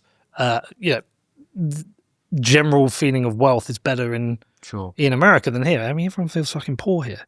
We're so broke. Yeah. Well, I think there's something to be said. If GDP is either stagnated or not increased substantially, and we've had, mass immigration, not just regular, slow cut immigration, talking mass, similar to Germany with but that mass Angela immigration, Merkel. Where we started hitting net migration of 1 million was over the last few years. It had started to grow, but it wasn't at unmanageable levels. Right. The real unmanageable levels have been the last few years. Right, I see. So this is UK real net domestic product per capita. So from 95, look, it was growing up until about 2009 financial crisis. It dropped, then started to grow again at a decent rate up until COVID. Obviously, we had a drop through in COVID, but look, since then we haven't had the growth since. Yeah, it's actually falling. That's really worrying. Yeah. Do you know, it's something. It's a subject that I have overlooked a little bit. I must be honest. So we're not creating value. This is the point. No. We're not creating value. And so, when I talk to you or a Charlotte Gill or, anyone who's exposing these problems, I always say, just go and look at the money. Yeah. Go and look at the money, because this is like a prosperous nation is usually a safe nation. It can afford the police in it. And it may be culturally alongside it, there's like a rule of law that goes with it. But a nation which its economy is collapsing, its currency is falling in value, doesn't have the money to spend on the things it needs to spend money on, which is, prison places, frontline police. Throw in that bureaucracy, throw into that stupid left-wing social ideas, you have a perfect melting pot for destroying a country. Yeah. This country... It's on a timer. Yeah. Everyone has their threshold. Mine is the next election. If we get another Labour government, it's like we're done. Yeah, we're cooked. We're absolutely cooked. I don't know what's going to happen if that actually happens. If one of the uni parties get back in, or especially Labour, or it's very important that you don't lose this. Okay, this is your inheritance through Bitcoin. Let Bitcoin rip. Don't rip up your Bitcoin. Set up inheritance with Casa.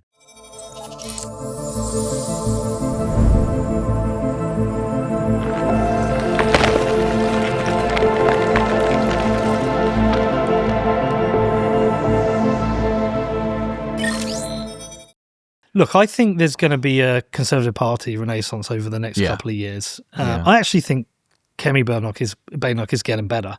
You reckon? Yeah, I think she is. And there are starting to be some standout better people in the Conservative Party. You said Katie Lamb. Yeah, I like Katie Nick Lamb. Timothy's good. I think there are some better people. And look, Jenrick?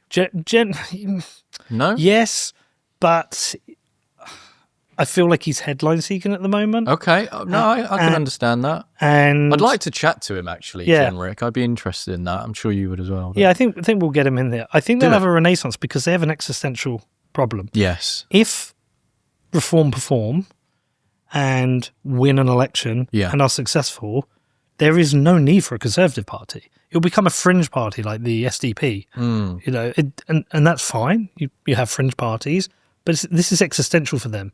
What do you mean by fringe?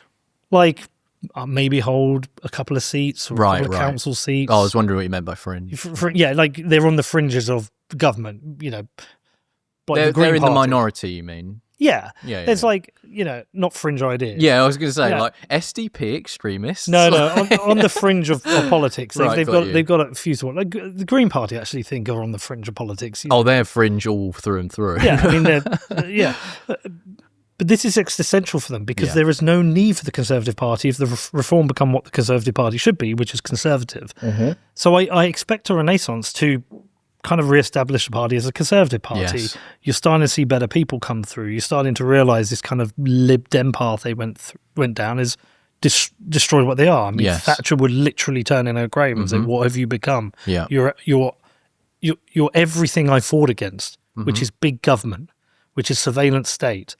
And so they have to reform, ironically, and I'm seeing signs of that. Nick Timothy's speech the other day about free speech in Parliament was fantastic. Fantastic. And so, No, I totally agree with you. And this is why, back to reform, they need to get it together. They need to have a plan. Rupert's criticisms, some people say he might have gone too far with the messianic label, things like that. But the underlying message of we need to get together. We're not an activist party. We have to be ready for government. Like, who's going to be your shadow secretary? Who is going to be in this role? Who's going to be in that role? Who's going to take up, defence or education? Who's going to do that? I know you've only got 5 MPs, but you have to draft a plan. And obviously, I'm sure there are things behind closed doors that we don't know, obviously, and they probably do. But the voter needs reassurance, and that's all people want. So I'm hoping they get it together. I'm hoping, but... So where do you go next with this? Yeah. We had a little short chat about it, and we went down a rabbit hole for an hour and a half. We did. So where are you going to go next with this media thing, and how deep does it go? Oh, that's a good question. I don't know. Do you know how I function now with all this? I will take some time and sit and think, right, what information do we need? And I'll make a plan. I'll go through climate change, I'll go through net zero, I'll go through security, civil liberties, it's mostly cultural, and I'll go through all sorts of stuff, write down what sort of questions that I want answering. I even, take to Twitter sometimes and see what people are talking about, and I'll say, okay, we need some information here. And I'd take that and then I'd send it out and try and see if we can get a response. I know I get stonewalled, but that's fine. Actually, it's a story within itself. Of course, yeah. And I think that's important because it's easy to get frustrated. But where do I go with this? I actually want to equip the public more about FOIs. Like I said at the start, it's Tony Blair's biggest regret. So we've got to take advantage of that. We've really got to take advantage of it. And I encourage people just to get involved. You don't need to be an academic. You don't need to be a journalist. You can be a regular Joe that does whatever and can get involved. And if you've got a burning question, don't wait around for someone. That's kind of the point. You need to get involved. And I think if you want to make change, you got to start thinking now, am I going to get into politics in that respect? Some people say, well, it's a waste of time. I say, well, I get you're demoralised because we all are, because we don't know what's going to happen and we're all a bit unsure. But I'd rather get a lot of good guys within, even if it's local level, councils or, whatever. But this is a good stepping stone for people to get involved and to start asking questions. I enjoy doing it. I get a real big kick out of it. It's like I was chatting to a friend the other day and he described it as, well, you're playing cat and mouse with the government. And I get a bit of a kick out of that. I think it's great. So where do we go from this? It's now just holding the feet to the fire. And it's trying to ask as many questions as possible and trying to draw out public information that's hidden. And that's important for people to know. Keir Starmer said, and I don't believe a word the man says, and it's just so ironic that he came out when he first started his tenure and said, we're going to be the most transparent government.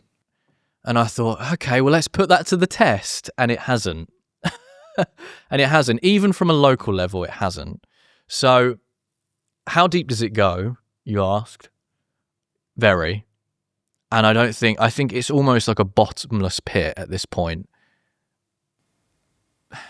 Have you started a Substack so people can support you in doing this? Yes, I have. Because this is a public good. Yes, because I don't get funded to do this. This is all, I just do it because I really enjoy it, genuinely. As much as it's, depressing sometimes, I actually do really enjoy the thrill of going, right, I've got a question. Let's get that template ready, send it out, batch send, and if I sent like 60 in one day because I was like, do you know what, let's just go for it. Let's do an offensive. So I did create a Substack, and I'm trying to get into the loop and the habit of making, obviously, video content like I did with the TV fictional character, messaging embedded in those storylines.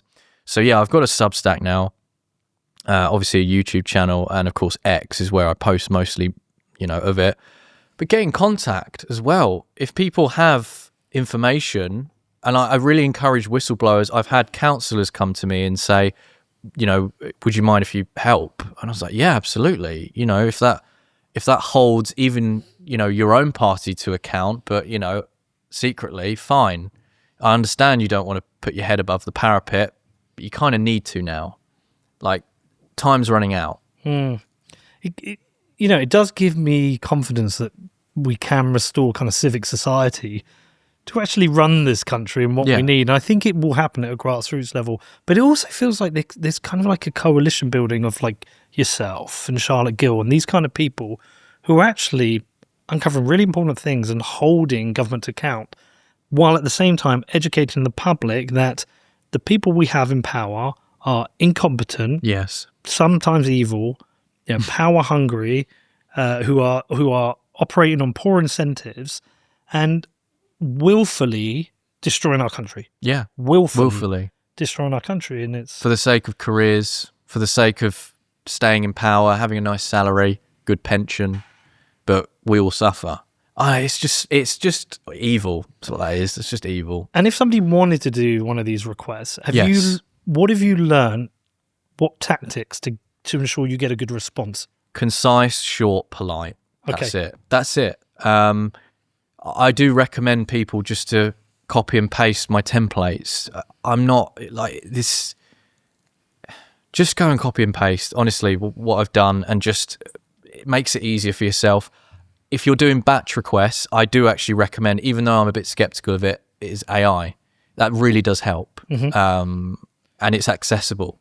You're skeptical of AI, or a little bit, yeah. I mean, I'm one of those kind of, suspicious. Just suspicious, yeah. I think technological advancement is so rapidly advancing so much, and when you see like all these, robotics, and we're now changing for warfare into drones instead of whatever. I don't know. I'm just a little bit skeptical of how fast we're moving, and even the godfather of AI has come out and said he regrets his work. So when you have someone like that, I can't remember his name. I'm just so bad. I don't know. Is that the guy who realised that it's going to kill us all? Pretty much, yeah. Singularity or something. Yeah. Where AIs overtake humans essentially. Some people are very skeptical of that. I'm not sure, but that's why I'm a little bit sort of park the brakes a little bit. Yeah, this guy. Godfather Geoffrey Hinton warns of dangers as he quits Google. Yeah. A man widely seen as the godfather of artificial intelligence has quit his job, warning about the growing dangers from development in the field. Geoffrey Hinton 75 announced his resignation from Google in a statement to the New York Times. He now regretted his work. He told the BBC some of the dangers of AI chatbots were quite scary. Right now, they're not more intelligent than us, as far as I can tell, but I think they soon may be. Dr. Hinton also accepted that his age had played in his decision to leave the giant. His pioneering research into neural networks and deep learning has paved the way for. What's he worried about? Hold on. Right now, we're seeing things like GPT-4 eclipses a person in the amount of general knowledge it has, and it eclipses them by a long way in terms of reasoning. It's not as good, but it does already do simple reasoning, he said. And given the rate of progress, we expect things to get better quite fast. So we need to worry about that. Yeah. And I share that worry. You can imagine, for example, some bad actor like Russian President Vladimir Putin decided to give robots the ability to create their own sub-goals. Scientists warn that eventually might create sub-goals like, I need to get more power. They come to the conclusion, this kind of intelligence would... Yeah, I mean, look, I know, I see it both ways. I know, right? And that's why I'm just skeptical for now, and I am a little nervous about it, and that's why I'm using AI sometimes, or a lot of the time, to be fair, in a good way. So hopefully, if the singularity does happen, I'm the last to get the job. So interesting. I've been thinking a lot about how it might change our relationship with our phones. Yes. In that we've got AI girlfriends now and things like that as well, which is wild. Do you use the voice command on ChatGPT? I have done before. They don't tell me that you think she's like hot or something. Well, no, it's a bit. You've seen the film Her, right? Yeah, it's a great film. But it's the way she chats. You listen to the voice. Yeah, right? I know, it's insane. This might embarrass me. It embarrassed me before. Hi, chat. Let me take off the Wi-Fi. Hey there, I can hear you loud and clear now. Sometimes it just takes a second to kick in. Mm-hmm. What's up? I mean, that's a little bit, hey there. Yeah, I know. That's how you suggestive. doing? How's your day weird. been? It's like, there's something quite sinister about that. But I also think it's going to change our relationship with broad parts of the internet, because I did some research on holiday. I was like, I want to go to Italy for a week, put together an agenda, and this agenda was incredible. And we're not far from just booking it for me. And so no need to go on all the different websites to check hotel prices. All that is done for you. And I think these devices could end up just becoming entertainment devices. Yeah. I also think it's destroying X in that you can post and you can see posts, but actually the conversations underneath, the majority of the comments just read like bots now. And I know they're going to get better. It means I'm not going to trust anything below it. And I can see who on Twitter is using ChatGPT now. Oh, I can see. Well, I do, but I do it to check my proofread, yeah. That's totally fine. But when it makes corrections, it has its own specific hyphen. Yeah, because that's it. It's the hyphen and this is not about X. It is about X. Yeah, I've noticed it's that. That line is being purposely used, and I see massive influencers now using it, and I'm going, I kind of want to call you out, but at the same time, I use it to proofread as well, and I think that's totally legitimate. I think if you declare it, it's quite a good thing. Yeah. Kind of bring up our cheat code website. We have a conference we put on. Oh, nice. In Bedford, just a little tiny little conference. But if you scroll to the very bottom, keep going. Right, the AI cheat code.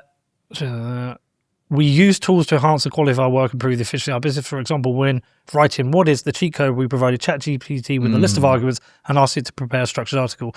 We then use Grammarly to ensure the language is correctly presented. Actually, I don't use Grammarly anymore. But I'm quite open and honest. I use it. When people go, oh, we've been using ChatGPT. I was like, yeah. Are you not? Mm-hmm.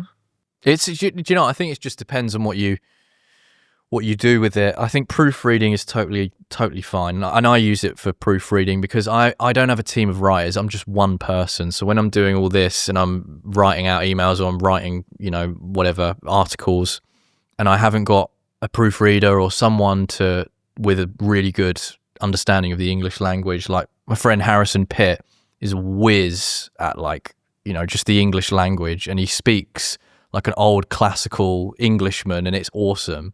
And I don't have time to constantly ping, and I feel bad, constantly pinging stuff across saying, would you mind if you check this? Would you mind if you check this? And we're all very busy. So to have that, and it can do it within an instant, is great. And you can make sure that you add prompts so it doesn't destroy the tone. Do not add, do not do this, but please proofread, make any grammatical errors, please correct, and tell me the correctness so we can have a little look and Do you get it to challenge you? Yes. Yeah. Oh, I like the left-wing bias. I like the left-wing bias because, I'm on the right, and it's good. It's good, and it challenges me to really think. And I know now not to take it as, not to take everything as face value. Yeah. And then when I challenge it, it actually is very responsive to the challenge. So if I say, well, hang on a minute, it's about this, or it could be about this. Have you not thought it could be about this? Generic. It will say, oh, that's excellent. That's a good point, actually. And then it will almost recorrect itself. And I'm like, okay, I feel a bit more in control, and I feel a bit more, at ease. It also does that weird thing where it will build an argument based on how it knows you. Yes. Which, Connor called it out the other day, where I can't remember what we were asking it, but it put Bitcoin into there, and Connor rightly said, has it put Bitcoin in there because Bitcoin should be part of the answer, or has it put it in there because it knows you? And we asked. And that's a rabbit hole to go down. Well, then it was like, guilty as charged. I was trying to make it more relevant to you. And it's I don't mind that, but it makes me realize that I have to then play with the prompts and say, don't just make me happy. Make it. Be direct, honest. Don't worry about offense, that sort of stuff. But the rate of change is what's crazy. Because what I've noticed in the last couple of months is how much it's bringing in things it's learned about me, or it's interpreting that I care about based on all my previous chats. Yeah. Each chat almost felt like an independent search. Yeah. And you know how Google went from search to predictive search? It feels like we're into that predictive range now. Yeah, dude. Like I said, that's why I'm really skeptical. That's why I'm a little bit nervous. And if the godfather of AI is saying exactly the same thing, and I'm sitting here going, this is accelerating pretty fast, I think it's pretty legitimate to have some questions, I mean, we'll all be dead. We'll be servants. I don't know, man. Like you want to leave a legacy for your kids and like grandkids and grandkids, and So I'm kind of like, I like the safeguard. Just prep. Just prep, build a bunker. Yeah, literally. If I had the money, I'm broke, dude. If I had the money. Get some Tim Pineapple. Well, look, you should make money from this. And I think, don't know a lot. Well, I can give some tips and advice on how to do it, but you should make money on this because this is what you're doing, what Charlotte's doing. This is actually real journalism again. Again, the market has responded to a lack of journalism. 24 hours news cycles now entertainment. And mainstream news is all ideological bullshit. Real journalism is investigations. Yeah. It's investigative reporting. I feel like such a detective when I do it. It's great. But it's a good feeling. Well, it takes time. Yeah. The mainstream media can't afford to do it because their business dying. Their business model has been destroyed. Yeah. And they scour, and this is the reason why I had a big gripe with the Telegraph about this as well, is because all they do, the legacy media just go on socials and find the stories through, smaller accounts, like Steal myself, and just go, yeah, we'll take that. Fuckers. Fuck you, Telegraph. And I'm just like, what are you doing? Like, I'm very happy that mainstream media are giving it attention. I'm very grateful for that. Just credit me, motherfucker. Yeah, exactly. That's me. all I asked for. And, some people say, well, you should add a fee and things like that. And I'm like, okay, yeah, I get that. But credit me at the very least for crying out loud. They did it to Charlotte. The Spectator did it to Charlotte as well. Oh, yeah. It's completely unacceptable. But we need more investigative journalism, real journalism, uncovering stuff. And look, the mainstream media is dying slowly. Yeah. But, hopefully the likes of what we're doing is affecting it. Certainly what you're doing should be affecting it. There is another weird thing going on, though. So we get to test, when we put out a YouTube video, we can test the thumbnail. Yes. And the SEO, is it? No, it's the graphic. You can put out 3 graphics. And it's really quite depressing is that we could probably double our traffic overnight, right, if we did exactly what we knew works. Right. Like this interview with you, the suggestions would become something like Lewis exposes You'll never believe what the BBC... Yeah. That's real slop. You'll never believe what the BBC is doing. To be fair, I've done that. But it's like, you'll never believe what the BBC is doing. Well, what are they doing? I want to get in there. Yeah. We don't want to do that. No. Slot merchants. We're halfway. It's like, we're kind of in the, the BBC... Our title might be something like, the BBC is influencing media. Sorry, the government is influencing media. The government's... Truthful, but not sensationalist. But a little bit baity. Yeah. But I don't want to do that at all. I actually just want to go, put your name up. Lewis. Yeah. Here we go. This is what Lewis is doing. Long conversation. And that's cool. We put out an interview with Gavin Rice yesterday. Cool. And we tested the name, Connor. It was actually the second most popular. The second most popular was 30% click-through, and the most popular one, which was a title, was 40%. But I really just wanted it to just be his name.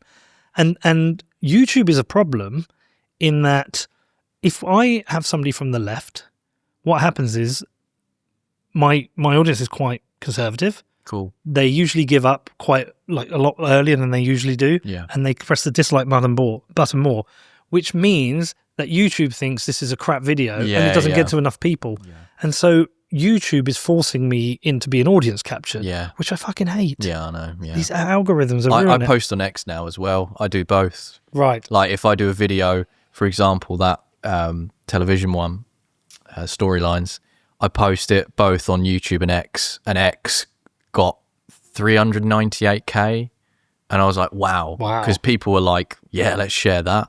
But on YouTube, algorithms just completely different, and it's bizarre. And I think for conservative voices, depending on who you are, I guess, like Ben Shapiro gets all of his stuff recommended. Jordan Peterson will get his stuff all recommended. But you got the lower level guys, dependent. It's very, very hit and miss. And yeah, like you said, it really is. Is it that bizarre though? If you think around it. Well, look at the business model. YouTube's business model is I want to deliver ads. So they take videos, they want to make sure the right video goes into front of the right person that watches it long enough and is displaying their ads. So their algorithms will be designed for that. It is the same problem that the mainstream media has. Yeah, audience capture is a mainstream media problem. Yeah. And some people get to break out of that. Rogan's broken out of that. Lex Friedman's broken out of that. True. You know, Tucker Carlson to some extent. To be fair, I might be wrong there. But breaking out of it, so it's not bizarre, it's just fucking frustrating. Yeah. It's just frustrating because you want to build something honestly. But and you don't want to be in an echo chamber as well, really. I don't like the whole echo chamber stuff. Like I'll listen to Aaron Bastani, for example. I quite like the guy. You know, I used to really not like him, but I will listen. I don't have to agree with absolutely everything, and you know I don't agree with Navarre and media on much. But if you have someone that's a bit personable and is actually seems like a good person and seems like an all right kind of person in the way that they deliver and the way that they're sensitive about subjects, but do it in a very professional and caring manner, I'll listen. And so I'll listen to Bastani and people like that. But I think LBC's done a good job. You reckon? Well, in that look, I think they pick on unintelligent people live on air, which I don't like. But you do have Nick Ferrari. There's a bit of sort of like looking down the nose. James O'Brien. Oh, one of the worst. Yeah, but you also have Nick Ferrari. I mean, I think those two would argue with each other, but they're both on the same station, and I think it's quite a good thing that they have that. And they have Braverman now, don't they? Is Suella on there? Yeah, I think so. I didn't know that. I'm pretty sure Suella's on there. Well, listen, look, Lewis, I think the work you're doing is super important. What is your Substack so people listening can go and support you? Yeah, so you can type in my name, Lewis Brackpool, or I think it's thestateofit.substack.com. I've started writing. I've only got like 560, I think, last time I checked. But you can support me via that, or just give me a follow on X, I guess. Well, we'll stick that all in the show notes. Like I say, the work you're doing, the work Charlotte Gill's doing, there's many other people out there doing this fiercely independent form of journalism where they're not driven by the incentives of money, which is great. It's a hugely important service. Thank you for doing it. Thank you for coming on. Come back. Love to talk to you whenever you want. Absolutely. I've had a great time, man. Yeah. Thank you open invite. Open invite. We'll get the beers in next time. Yeah, that'd be great. We'll have a drink, but no, appreciate it and keep going. And thank you to everyone for listening. We'll see you all soon.